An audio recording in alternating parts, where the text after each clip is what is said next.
Summer isn't over yet. Are you looking for a fun outdoor activity for the whole family that's only about 30 to 40 minutes outside of the city? Well, you're in luck. We are talking about that right now.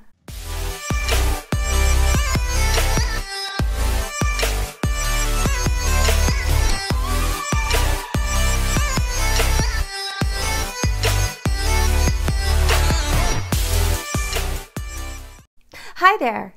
I'm Kari Davis with Kari Sells the City and Keller Williams. I love highlighting different areas of our beautiful state.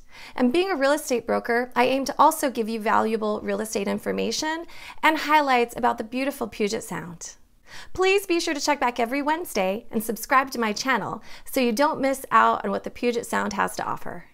The warm weather is still here in the Northwest, and today we are talking about tubing and floating down the Green River at Flaming Geyser State Park in Auburn.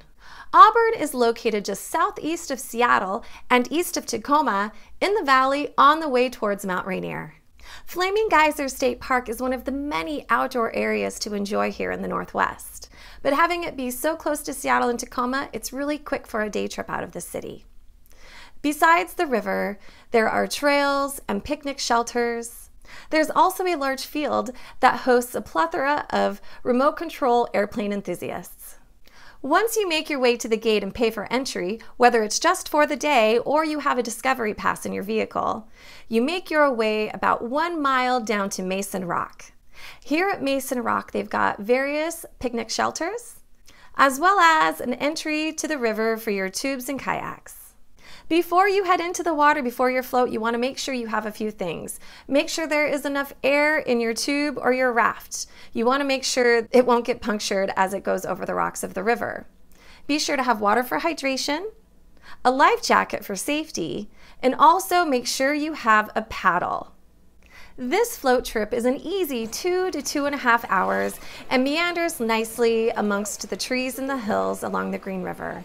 There are several places to get out along the way where you can rest and let your group catch up.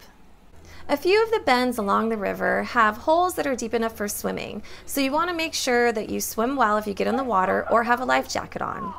Also, there are several sections where it is rocky and shallow, so you want to be careful to watch out for rocks. You might walk away with a couple of bruises.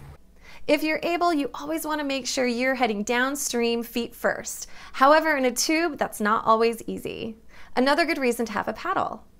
On your journey, you will eventually go underneath the bridge that gets you into the park on Southeast Flaming Geyser Road.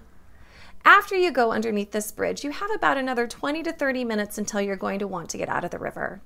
Once you begin to see the Whitney Bridge and the Argus Ranch on the left side of the river, you want to make your way to the edge before you go underneath the Whitney Bridge. This is the best place to get out because it is somewhat dangerous due to debris in the water further downriver due to construction. There is a parking lot at Whitney Bridge Park just at the Whitney Bridge where you can go ahead and station a few cars for the end of the float to get some of you back to your cars up at Mason Rock.